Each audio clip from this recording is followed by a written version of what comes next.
This is Van Cliburn, or as you remember Slava, Van Cliburn. When I was in Moscow in 1958 for the first international Tchaikovsky competition, I met a wonderful lifetime friend, Mr. Rostropovich. Dear Slava, how I treasure those moments. I shall always remember how you and sweet Galichka opened your home and your hearts to me. Большое спасибо. You will always be a supreme inspiration for artists and musicians all over the world. God bless you. Я вас люблю.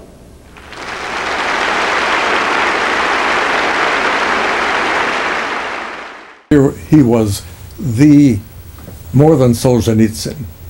He was the #1 personification of resistance to the Soviet hierarchy. And to give him this position in the capital of the free world with an orchestra called the National Symphony Orchestra, this was, but I think Martin Feinstein, who liked to collect decorations, should have got one for suggesting that we honor Slava. It was the best thing ever to happen to this orchestra. He never flagged in his energy or commitment. He was a force of nature. That's an oft-used and oft-abused term, but he truly was a force of nature. I mean, it was overwhelming, the resources that issued forth from his entire persona. It was intense, loving, embracing, competent, committed, large, expansive, heroic, epic, all of the whole list of just huge A-list of adjectives, all of which applied to him all the time. He loved words, and he was so witty. And sometimes it was difficult because he would start off, someone would ask a question, and his reply would start off someplace in left field, leaving me totally puzzled, not knowing in which direction to go. So I would sit there and wait, and he would look at me, of course, no, come on, I'm talking, you talk too. And I wouldn't be able to talk because I didn't know where this was going. Finally, when he realized that this is what was happening, then we got our act together, and he relaxed and let me pick up wherever I wanted, and he was confident with that. Because when I would notice that my parents were preparing to go out, this was in Moscow, of course, I grabbed my cello, immediately sat down to practice. They would leave, and I would sit by the window 2 or 3 hours and watch for them to come back. As soon as I saw them approaching, back I went to the chair. But when they would enter, I was so tired, I appeared so worn. My mother would grab the cello away from me. Enough already. Look what you look like. You're so tired. And for my lies, I was even rewarded with candy. He sought approval. He basked in being loved and liked, and he needed to be loved and liked. And when he felt that someone thought that he was wrong, it was painful. How could he be wrong? How could his interpretation be wrong in somebody's estimation? Anyone's imagination to something that was historic, not only musically, but for the whole world. And I thank you, we all thank you in the orchestra, and Mr. Rostropovich. To you all, cheers! Friends, thank you very much. I would like what you, God bless you, God bless America. I would like if same God bless my country. We have here many difficulties, and I would like if this country, these great people, how you see these people, you consider it. with these people coming for fantastic, happy future. And for friendship between these two countries, I would like to give all my life.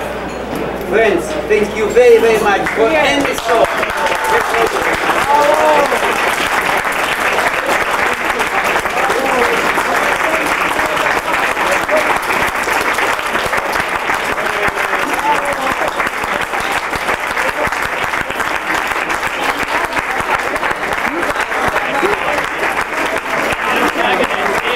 And how he influenced musicians and how he influenced people just to become supporters of this grand and wonderful world that he was the czar of in some ways.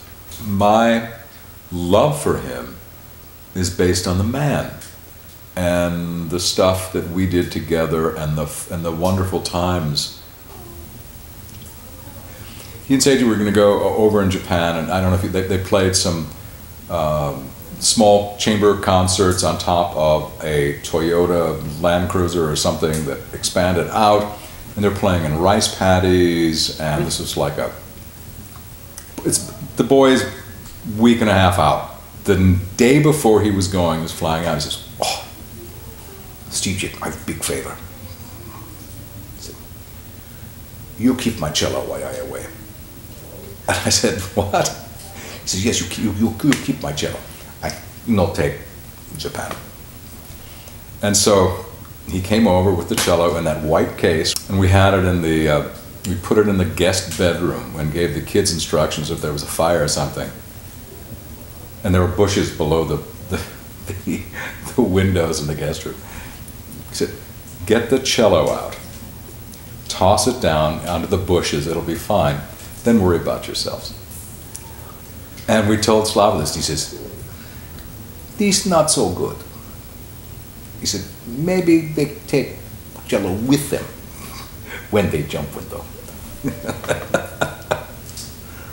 As Martin put it, when he brought Slava to the board, he may not be a great conductor, but he's a great musician. And this was so not just undeniable, but so overwhelming in its force and magnitude. He used to always say, "We are soldiers for music," and he would try to rally everyone as if they were regimented in lines and marching down to say music is a great presence in our world, and we're here to make sure that this art is available to everyone and is able to knit our souls back together and to inspire us and move us and remind us, keep us in touch with the deepest part of our humanity. And that he acknowledged his responsibility conducting the National Symphony. One of the first things he did was to get the Hechinger family to set up a new foundation to support the regular commissioning of major works by American composers. And when he found a work he believed in, he didn't just give it a premiere, he would bring it back and do it again. He came in at such a high level. I remember watching him rehearse the National Symphony. There's no choral involvement at all in this particular rehearsal, well before he was invited to become its conductor, and just marveling at how he would just simply take the time necessary to pick some little small item and just get it to a level which was much more than anyone had ever imagined it could have reached. And orchestra people are dazzled by that because they're impressed by the specific incident, but they're also elevated in everything else that they do, because what he's really done is set the bar. He said, this is the kind of concentration and commitment and understanding that I want for every bar, all of it, you know. We did, most notably, the Rachmaninoff Vespers. This was early on when he called, had one of his staff members at the National Symphony write us a little note and said Slava would like to do a large religious work in a great cathedral here in Washington.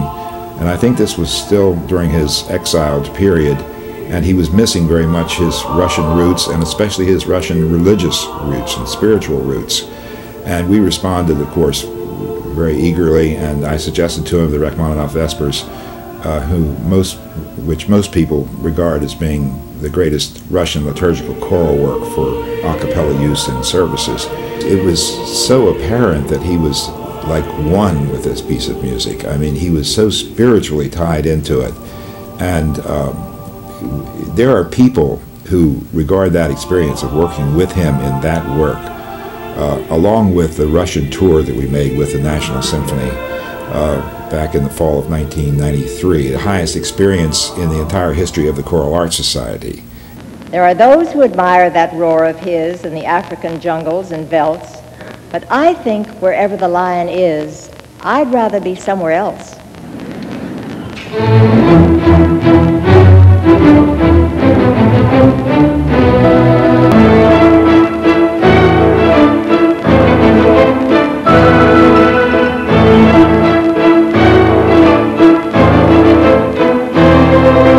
I was very well aware that he was a darling of the high and the mighty around the entire globe. And this was just a given and a fact.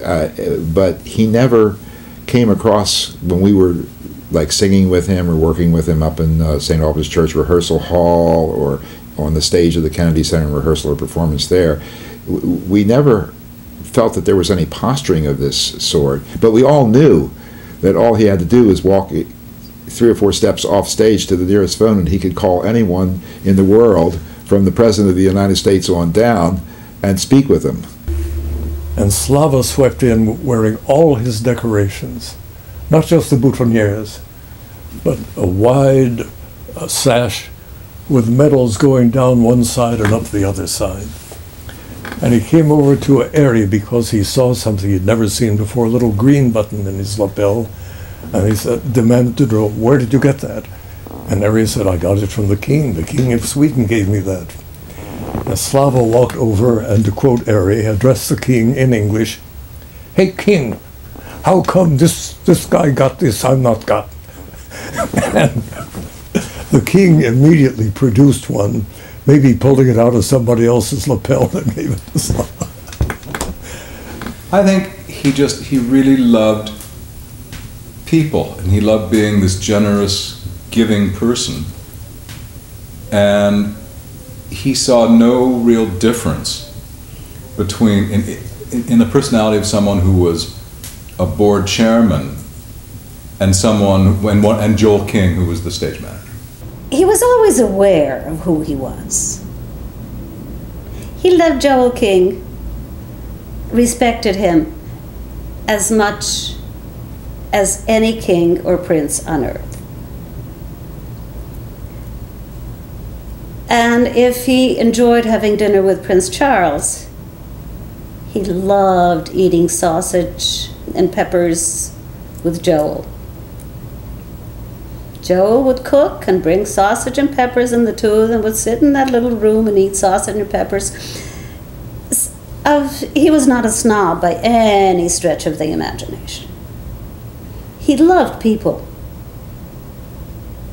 High, low, you had to be sincere, you had to be genuine, and he would love you. Full of surprises. Once on the eve of a tour to Europe, he asked me, can you give me an American piece that nobody does much, that would be a real novelty? And I told him, well, you know, just last week in New York, Kurt Masur conducted the New York Philharmonic in Duke Ellington's Harlem. And Slava said, oh, I love Ellington. And he ran to the upright piano in that little office of his. He didn't even sit down. He played Caravan. It was as if he had written the piece himself, or else had lived with it his entire life. It was incredible.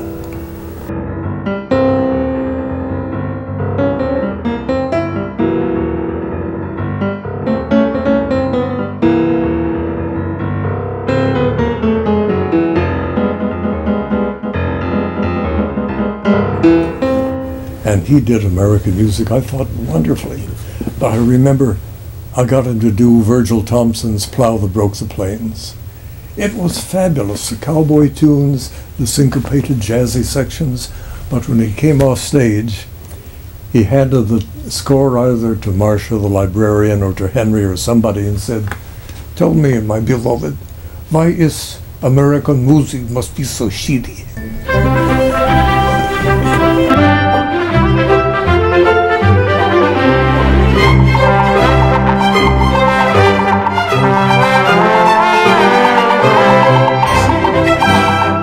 I was called in to play the piano for a rehearsal with Rostropovich and a violinist, a cellist, and a pianist for a program in which concertos played by each of those three people would be played, and then a fourth concerto, the triple concerto of Beethoven, was played. And I was there for, quote, the piano rehearsal with the instruments. And it was right sandwiched in between a morning rehearsal and a master class in the upper reaches of the Kennedy Center with some of the NSO players. And this rehearsal took place back in the green room or somewhere. And Slava was eating his lunch during this rehearsal, by the way, which is curious. To talk about your multitasking, he led a very compressed schedule. And he worked hard in that rehearsal. I remember one point he grabbed the cello. Yo-Yo Ma was the cellist, and he grabbed the cello and threw the bow across the string, and the room just soared with this huge. He wanted to get bigger or something or other. And of course, those two were great lifelong friends, we enjoyed that rehearsal. But the story about this is that he didn't know quite where to go for the master class. He just knew it was on the second floor of the Opera House. So I escorted him over across the hall and to the elevator bank. And when we got into the elevator, he collapsed on the floor down in the corner of the elevator room there, the elevator itself. And he says, I can't do this anymore. He had just finished a concert, I think, the night before, where he had conducted and played at this, and doing both things in the same concert. He said, I can't play and conduct in the same concert anymore. And then he gave this charade. He stood up and he raised his arms like he was conducting and threw his hands to the heavens and conducting. And then he crouched down in the corner again and drew the bow across an imaginary cello in front of him and said, and then you got to play and play. Then he jumped up again and gave he says, I can't do both. I can't do both at the same time. And just at about the time he was at the crest of this demonstration, the elevator jolted to a stop and the door opened, and he just put on that beatific face of his and said to the people who were just standing there about to come and get him, I think he might have been a minute or two late, oh, my beloved, and he reached out, and you would have thought that there was nothing that had happened, and I had been the single observer of this major charade of how he couldn't do these two things in one night anymore, He was firmly convinced that I was a plant by the Soviets. And he figured, at least, I'm okay to look at. And whoever they send next might be a lot worse. I speak good English, according to Lobanov. I had no accent, either in English or in Russian. And he figured, that'll do. It took about 4 or 5 years before he was firmly convinced that I was not a Soviet plant. He needed me for everything. His English was non-existent. I paid his bills, I knew how much money he had, I knew where it went, I knew who got flowers and who got vodka, and what he spent it on, and where the presents were, and I bought presents for Galina when he forgot. You have to realize that Slava's world, when he was exposed to America full-time, he had a very difficult time understanding American society. As far as the orchestra was concerned, there were two things that absolutely flabbergasted him totally. His relationship with the female players. He could never understand sexual harassment. And fundraising. I mean, he was lovely to everybody. But if I did this, oh, Steve, how wonderful, see you again. Like, well, first it was like, oh, this. For one thing, he arrived on the scene in the West at a time when the tectonic plates in music were shifting. When the great figures of the past, with their enormous personalities, were either dead or dying off or retiring, and a new kind of musician was coming into positions of authority. Early in his tenure here, he conducted Beethoven's Fifth Symphony. And a music critic wrote that this would never be recognized in Vienna or Berlin, where the Beethoven tradition was a certain. Slava said he wouldn't want it to be recognized as that. If I do the same way everybody else does, why I do it all?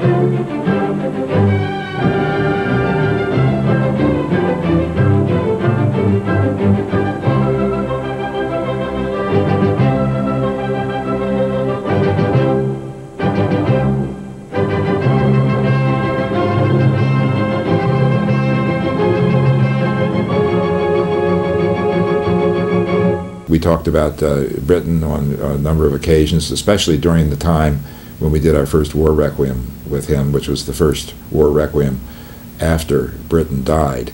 That was the one with Galina and Peter Pears. That was very memorable for all of us to hear both of them of the original cast. Dietrich Fischer-Dieskau was not available, and John Shirley-Quirk, who's a master of the English language. So obviously, we talked about the war requiem at some length, and I know that he was. I mean, we're all crazy about the war requiem because, I mean, certainly in the choral field, it's arguably the greatest choral work of the 20th century. I mean, I can't think of any greater. And I remember him talking to me about, for example, the Agnus Dei, which is the descending minor scale and the ascending major scale, alternating, you know, in 5/16, I think is the time signature, or 5/8, whatever the time signature is. And Peter Pears sang it, and Slava was just enamored by the fact that a compositional schemata was so gloriously flexible with such an incredibly simple underpinning. And so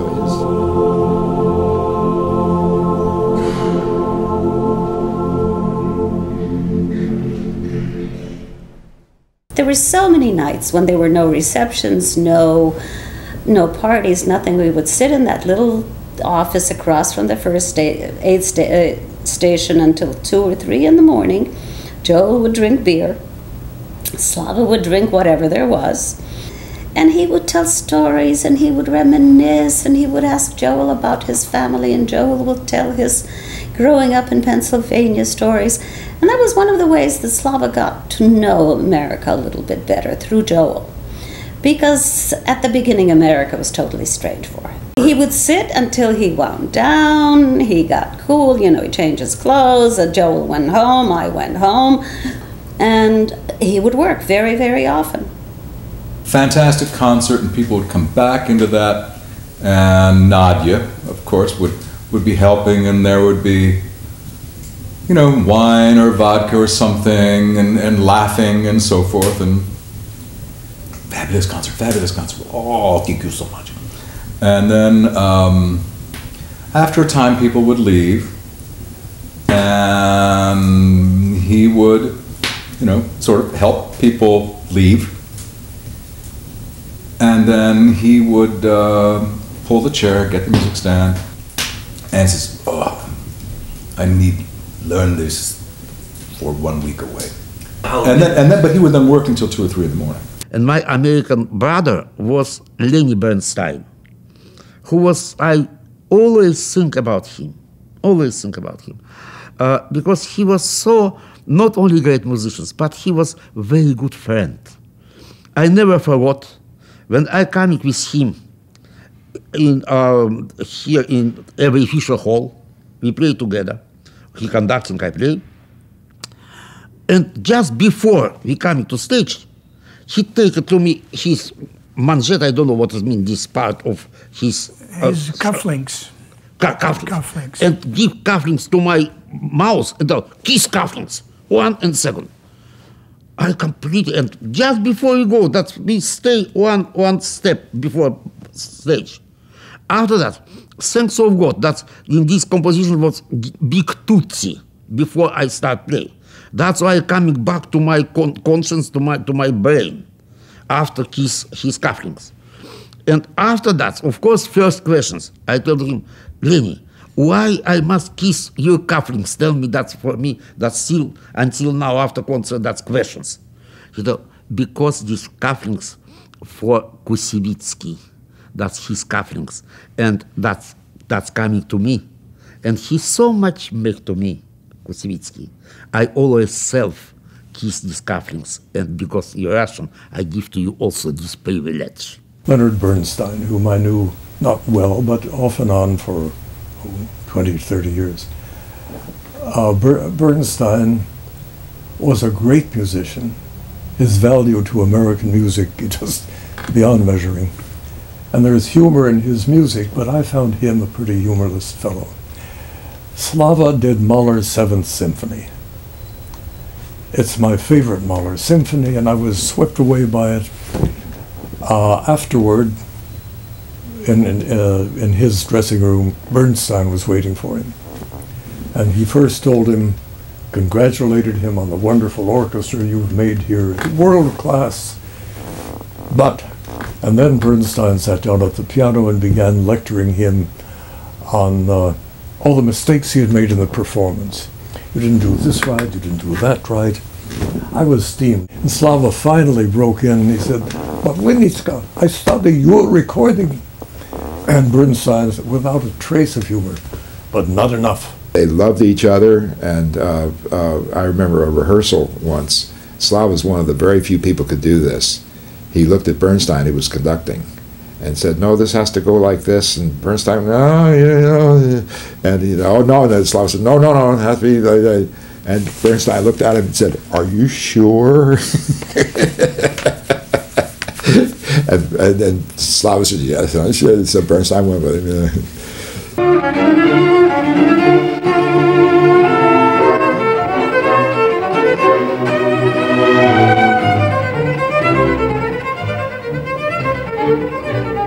He changed my internal horizons. You cannot know him, and you must realize that I knew him well, being so close to him for so long. I knew him very well, and he knew me very well. And he knew me probably better than anyone else on earth. He was very intuitive. He was, of course, very intelligent, and he cared about humanity. And if he cared about you, he made sure that he got to know you. The only time ever in all the years I knew him that he was truly, totally rude to a young man. We were doing a concert at Carnegie and playing Shostakovich, and a young man from a Long Island newspaper came to interview him. We were sitting in the lobby of the hotel having tea, and he was answering a question, and then the young man decided to lecture Slava on Shostakovich. And he was very patronizing, and Slava's English was not very good at that point, so it was a constant translation, and despite the fact that I tried to soften the blows, the young man came across as very patronizing and arrogant in this. After about 20 minutes, Slava got up and said, "You are very arrogant and foolish, which is forgivable because you are young, but you are also stupid, and that is not forgivable," and walked away. Rostropovich в совершенстве владеет искусством игры на виолончели. Он обладает феноменальной техникой. Но никогда эта техника не бывает у него самоцелью. Техника ему служит для передачи музыкального содержания исполняемых им произведений. He was a great hero of mine because of his love and his commitment and the fact that in one area, at the very, very least in one area, he excelled everyone on the planet. And that was his ability to play the cello in a way that dazzled everyone, starting with all the cellists in the world and on over to anyone you care to name, who's just marveled at the miracles he could produce with that instrument, which is such a gorgeous and beautiful sound. And there was a Rostropovich tone, and I have no understanding of how it's achieved.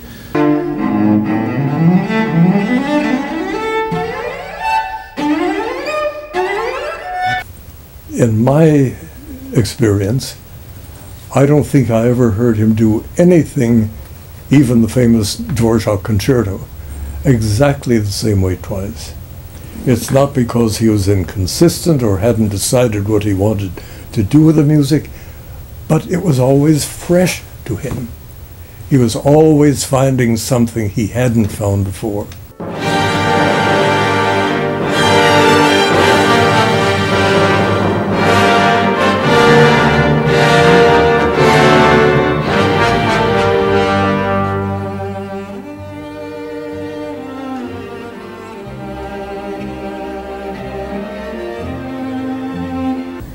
Hell on wheels. Incredibly nervous. So wound up. And of course,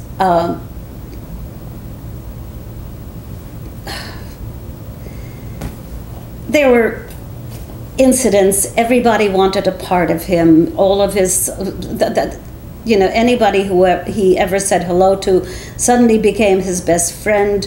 There was no time to do anything. He was very afraid that he would look less than perfect with his orchestra in front of the Russians.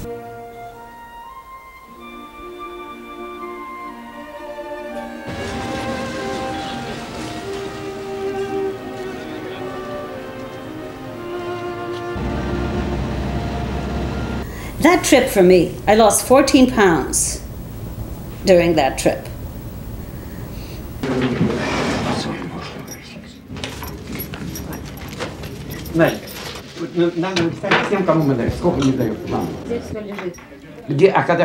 For instance, I took care of the tickets, right? I didn't go to the circus, so I could stay back and do all of the tickets. Olga walked into the thing, into the dressing room, took all the envelopes, redid all the tickets.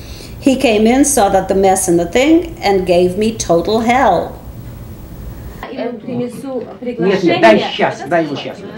И приглашение дай сейчас сюда. А где они должны быть? Кто этим занимается, черт? Ну, надо было посольство взять, я списки уже были, тоже здесь 4 дня находится. Конечно. Ну и что, за 4 дня не могла посольство взять, да? Не могла сказать, почему не дали. Она обещала, ты на обещание ориентируешься. The musicians kept picking at me. Slava kept picking at me. His friends kept picking at me. He was awful, awful. Short-tempered. The only time in all those years where he really was short-tempered.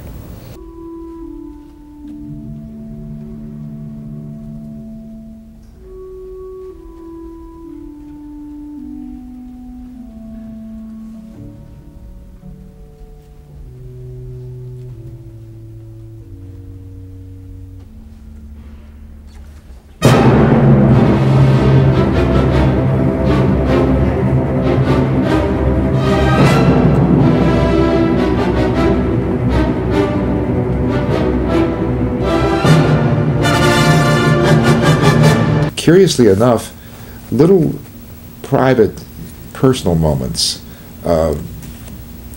stick in my memory like glue, because I had many of those little private moments. Even the naysayers had to admit that when we got these great guest conductors who came because of Slava's blackmail, they found an orchestra that could give them anything they wanted.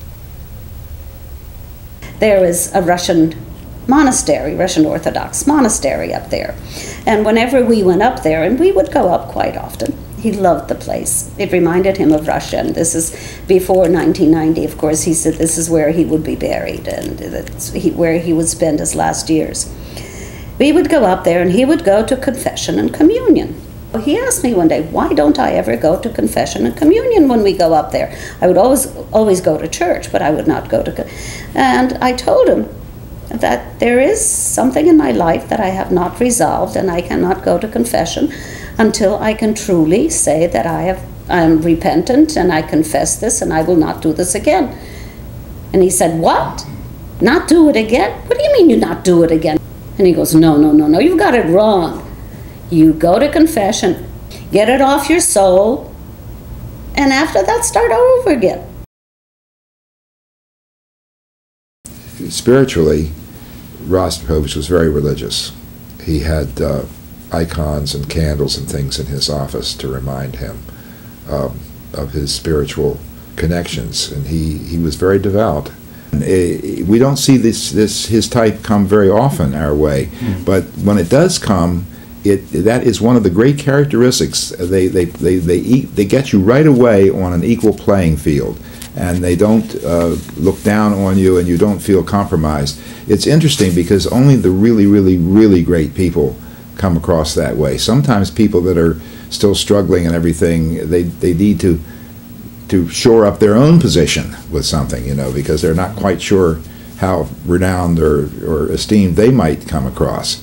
But with Slava, he knew what he had, and he never paraded it. It was just there, and it was the foundation of his great desire and ability to elevate you to that same level whenever you were in the same room with him. He did not want to leave. And he was not let go. He was, it was, here's your hat, what's your hurry kind of thing. So yes, he said, yes, I'm leaving. It was too early. It was not time. It was not time. What he wanted most to leave in Washington was a conservatory. And that never happened. And I think it would have happened if he had stayed for another 3 years. No one ever gives him credit for, like, the concerts on the West Lawn of the Capitol, right? That was his idea. That was his idea to do that. The trips around the states, the residencies, that was his idea. Not only think about him, I dream about him. Quite often. Pointing me in the right direction. I think he was one of my best friends. As I said, he understood me probably more even than my husband. We were very close friends. I knew everything there was to know about him, and he knew everything there was to know about me. And so I think I dream about him when I need a direction in my life. Because that's what he did for me. He was just one of the givens in our lives. We thought he'd live forever, because he was more than just a person. He was a force.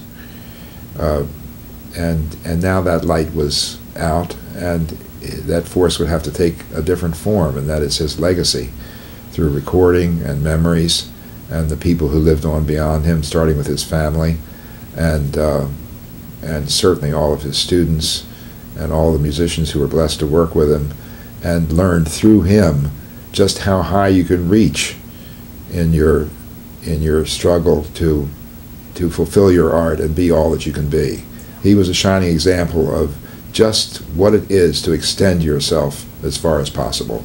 It was like some great big thing had passed by in your life and overwhelmed you and was gone on to another place. I mean, he'll never die. I mean, he'll live in the hearts of everyone who ever knew him or remembered him or anything like that.